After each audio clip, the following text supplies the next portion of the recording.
ಹತ್ಯೆಗೆ ಪ್ರತೀಕಾರವನ್ನ ತೀರಿಸಿಕೊಳ್ಳಲಾಗ್ತಾ ಇದು. ಇರಾನ್ನಿಂದ ಇಸ್ರೇಲ್ ಮೇಲೆ ಡೆಡ್ಲಿ ಅಟ್ಯಾಕ್ ಮಾಡಲಾಗ್ತಾ ಇದೆ. ಅಮೆರಿಕ ಮತ್ತು ಇಸ್ರೇಲ್ ವಿರುದ್ಧ ಭೀಕರ ದಾಳಿ ನಡೀತಾ ಇದೆ. ಕ್ಷಿಪಣಿಗಳ ಸುರಿಮಳೆಯಾಗ್ತಾ ಇದೆ, ಬಾಂಬ್ಗಳು ಸಿಡಿತಾ ಇದೆ. ಇರಾನ್ನಿಂದ ಇಸ್ರೇಲ್ ಮೇಲೆ ಡೆಡ್ಲಿ ಅಟ್ಯಾಕ್ ನಡೆಸಲಾಗ್ತಾ ಇದೆ. ಅಮೆರಿಕ ಮತ್ತು ಇಸ್ರೇಲ್ ವಿರುದ್ಧ ಭೀಕರ ದಾಳಿ ಆಗ್ತಾ ಇದು. ರಾತ್ರೋರಾತ್ರಿ ಇಸ್ರೇಲ್ ಮೇಲೆ ಕ್ಷಿಪಣಿಗಳ ಮಳೆಗರೆಯಲಾಗಿದೆ. ಇಸ್ರೇಲ್ನ ಟೆಲ್ ಅವೀವ್ ಮತ್ತು ಜೆರುಸಲೆಂ ಮೇಲೆ ದಾಳಿಯನ್ನ ಮಾಡಿಸಲಾಗಿದೆ. ಅಮೆರಿಕದ ವಾಯುನೆಲೆಗಳ ಮೇಲೆ ಭೀಕರ ದಾಳಿಯಾಗ್ತಾ ಇದೆ. ಕುವೈತ್ ಮತ್ತು ಬಹ್ರೇನ್ನಲ್ಲಿರುವಂತಹ ಅಮೆರಿಕ ವಾಯುನೆಲೆ, ಕತಾರ್ ರಾಜಧಾನಿ ದೋಹಾ ಮೇಲೂ ಕೂಡ ಡ್ರೋನ್ ಅಟ್ಯಾಕ್ ನಡೆಸಲಾಗಿದೆ. ಕ್ಷಿಪಣಿ ಮತ್ತು ಡ್ರೋನ್ಗಳಿಂದ ಮಧ್ಯರಾತ್ರಿ ದಾಳಿಯಾಗಿದೆ.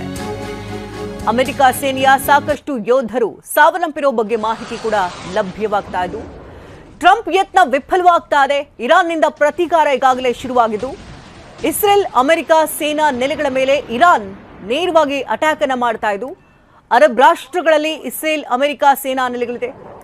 ಡ್ರೋನ್ ಕ್ಷಿಪಣಿಯಿಂದ ತಕ್ಕ ಪ್ರತ್ಯುತ್ತರವನ್ನ ಇರಾನ್ ಕೊಡ್ತಾ ಇದೆ.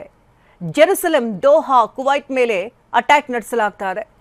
ಅಮೆರಿಕ ಇಸ್ರೇಲ್ ಮೇಲೆ ಇರಾನ್ನಿಂದ ತೀವ್ರವಾದಂತಹ ಪ್ರತೀಕಾರ ಈಗಾಗಲೇ ನಡೆಸಲಾಗ್ತಾ ಇದ್ದು, ಇರಾನ್ ದಾಳಿಗೆ ಇಸ್ರೇಲ್ ಮಹಿಳೆ ಸಾವನ್ನಪ್ಪಿದಾಗಿ ವರದಿ ಕೂಡ ಆಗಿದೆ.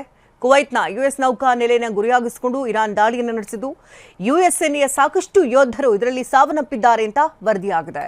ಇಸ್ರೇಲ್ ಹಾಗೂ ಯುಎಸ್ ಮೇಲಿನ ಪ್ರತೀಕಾರದ ಬಗ್ಗೆ ಐಆರ್ಜಿಸಿ ಹೇಳಿಕೆಯನ್ನು ಕೊಟ್ಟಿದೆ. ಯುದ್ಧ ಮತ್ತಷ್ಟು ತಾರಕಕ್ಕೇರ್ತಾ ಇದ್ದು ಮತ್ತೊಂದು ಹಂತಕ್ಕೆ ತಲುಪಿದೆ. ಈಗ ಸರ್ವೋಚ್ಚ ನಾಯಕ ಖಮೈನಿ ಹತ್ಯೆಯ ಬೆನ್ನಲ್ಲೇ ಪ್ರತೀಕಾರವಾಗಿ ಮಾರ್ಪಟ್ಟಿದೆ.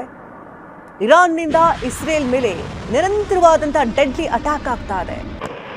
ಎಲ್ಲೆಲ್ಲೂ ಬಾಂಬ್ಗಳ ಸುರಿಮಳೆಯಾಗ್ತಾ ಇದೆ, ಮಿಸೈಲ್ಗಳು ಸಿಡಿತಾ ಇದೆ, ಕ್ಷಿಪಣಿಗಳ ಮಳೆ ಸುರಿತಾ ಇದೆ.